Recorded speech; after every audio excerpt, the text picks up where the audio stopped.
침팬지가 인간의 언어를 배우는 것이 아니라 인간이 침팬지 언어를 배우게 됐습니다. 왜냐하면 도저히 배울 수가 없어요. 침팬지의 성도가 길이가 짧기 때문에 흉내낼 수가 없어요. 그래서 여러분 인사동에 가셔서 뭐 원숭이가 뭐 말을 한다 그러시면 다 그 뻥입니다. 가짜입니다. 속으시면 안 돼요. 도저히 따라할 수가 없습니다. 그러다가 이제 그게 안 된다는 걸 알고, 아, 이게 해부학적 구조가 다르다는 걸 알고, 이제 침팬지에게 수화를 가르치죠. 수화는 어느 정도 합니다. 그 다음에 이제 나중에는 컴퓨터 그 패널을 누르는 그런 훈련을 하는데요. 그건 이제 나중에 좀 더 말씀을 드리도록 할게요. 그래서 이러한 놀라운 해부학적 구조를 갖고 있는 걸 보니까 이건 특별히 설계된 거잖아요. 이건 적응이지 않겠느냐라고 생각할 수 있는 거죠. 또 몇 가지 그 예를 들을 수 있는데, 여러분 언어의 그 결정적 시기라는 게 있다는 거 아세요? 그죠? 1.5세에서 7세 사이에 보통 여러분 외국어를 그 사이에 배우지 못하면은 그냥 그야말로 그 네이티브가 안 되는 거 아시죠? 되게 어려운 거 아시죠? 그래서 그걸 결정적 시기라고 하는 건데, 그 시기하고 실제로 일반 지능의 발달 그런 그 시기하고는 다릅니다. 그래서 뇌가 커지는 거하고 크게 상관없다 이렇게 주장하는 사람도 있고요. 아직도 이 논쟁은 계속되고 있습니다. 왜냐하면 노암 촘스키 같은 언어학의 대가는 부산물을 주장하고 있고, 그다음에 그렇지 않은 사람들은 또 반대편에 있기 때문에 아직도 논쟁이 진행되고 있는데요. 예, 이제 마지막 쟁점으로 한번 넘어가 보도록 하겠습니다. 예, 여러분 이 음악을 잠깐 한번 들어보시겠습니다.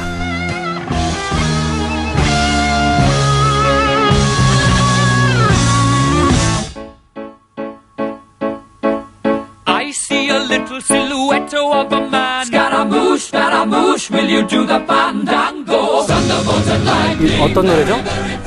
예, 저는 뭐 들을 때마다 그 소름이 끼치는데, 그 그룹 퀸의 그 보헤미안 랩소디라고 하는 거죠. 그 프레디 머큐리가 부른, 뭐 밴드가 부른 노래인데,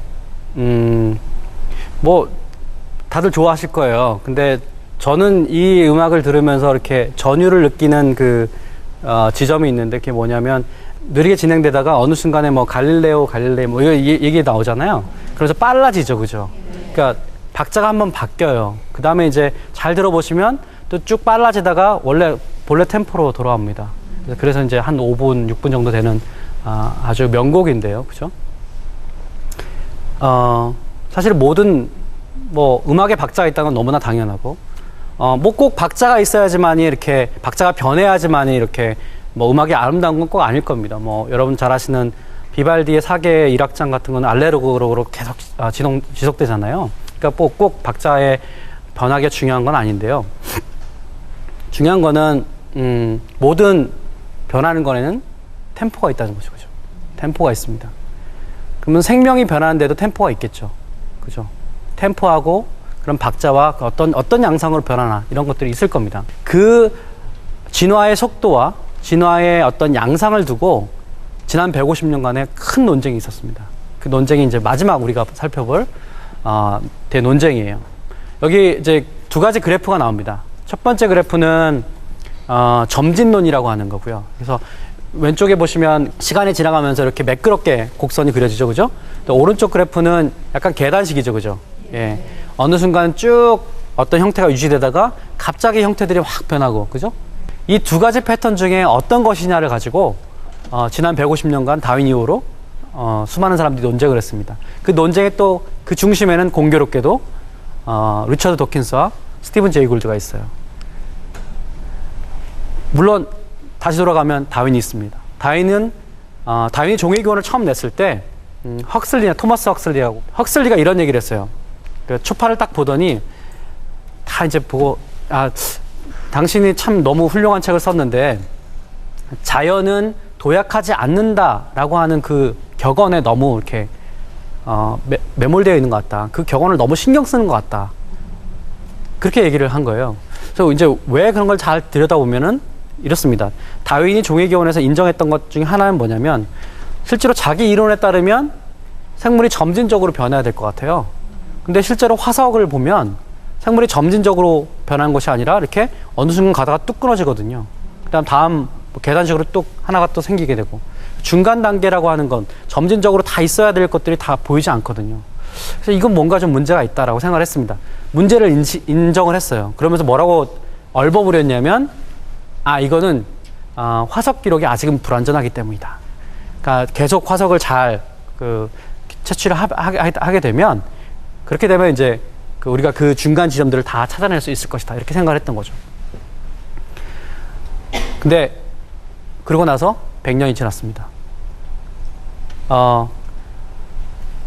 별로 진전이 없어요. 솔직히 말해서.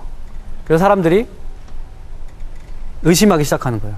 다윈은 그렇게 얘기를 했는데 그 점진론이라고 하는 거, 점진적으로 변한다고 하는 것이 혹시 문제가 있는 거 아니냐 생각을 했던 거죠. 거기에 포문을 연 사람이 오늘의 주인공 중에 한 사람인 스티븐 제이 골드입니다. 그 사람이 고생물학자라고 얘기했죠.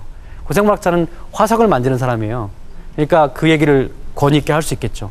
그래서 스티븐 제이 골드와 동료였던 나일스 엘드리지라는 사람이 72년에 논문을 쓰는데요. 어떤 점진론에 대한 자기의 대안을 내겠다. 그러면서 좀 제목이 어렵지만 단속 평형론, 그러니까 우리나라 말로 단속 평형론이라고 하는 새로운 이론을 제시를 했습니다. 그러면서 오른쪽에 있는 그래프를 그렸던 거예요. 실제로는 생물들이 이렇게 점진적으로 변하는 것이 아니고 이렇게 계단식으로 급격하게 변하고 오랫동안 지속되고 급격하게 변하고 오랫동안 지속되고 그런 식의 패턴을 보였다라고 주장을 했습니다. 그러면서 그런 것이 어떻게 가능한가에 대한 메커니즘을 제시했죠. 갑자기 거대한 돌연변이가 생길 수 있잖아요. 그러면 이제 급격한 변화가 생길 수 있지 않습니까? 이제 그런 과정을 얘기하기도 했고, 그 다음에 또 한편으로는 빠르게 종분화가 일어나는 과정이 있어요. 그래서 어떤 지리적인 격리가 일어나면 지리적 격리 때문에 이 집단과 원래 집단이 굉장히 다르게 발전하는 겁니다. 그래서 격리에 의해서 그렇게 종분화가 빨라지는 경우, 그런 예들을 들면서 종분화가 빨라지는 경우들이 존재한다. 기존의 어떤 스피드하고는 달리 그런 주장을 하게 됐습니다. 그래서 스티븐 제이 골드가 사실 일약 스타가 됐어요. 이게 다윈의 진화론을 대체할 만한 굉장히 훌륭한 이론이다. 그래서 자기 스스로도 그렇고 몇몇 사람들이 거기에 동조를 했습니다. 근데 거기에 대해서 이제 사실은 비판이 있겠죠. 특히 당연히 리처드 도킨슨은 가만히 있지 않았을 거예요. 그래서 눈먼 시계공이라는 책에서 챕터 하나를 할애해서 이 사람을 스티븐 제이 골드를 비판합니다. 그 비판의 핵심은 이겁니다. 굉장히 재밌어요. 또 굉장히 고단수의 그 술수를 씁니다. 여러분 출애굽 이야기 아시죠? 성서에 나오는 출애굽 이야기 아시죠? 이집트에서 이스라엘 백성들이 가나안 땅으로 갑니다. 그죠? 젖과 꿀이 흐르는 가나안 땅으로 가죠. 몇 년이 걸렸습니까?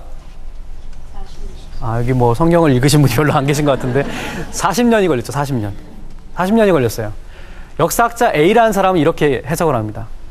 40년이 걸렸으니까 여기 이집트에서 가나안 땅까지 쭉 직선을 그은 거예요. 그러면 40년 동안 꾸준하게 매일 얼마씩 가면 40년이 걸릴 수 있겠죠. 그걸 계산할 수 있겠죠.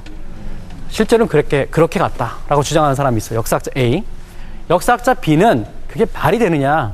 어떻게 이렇게 매일 똑같이 가느냐. 그게 아니고 어디 가다가 헤매고 어딘가에서 텐트 치고 한 20년 살다가 또 애도 낳고 그러다가 여기가 아닌가 보다 그러고 딴 데로 가.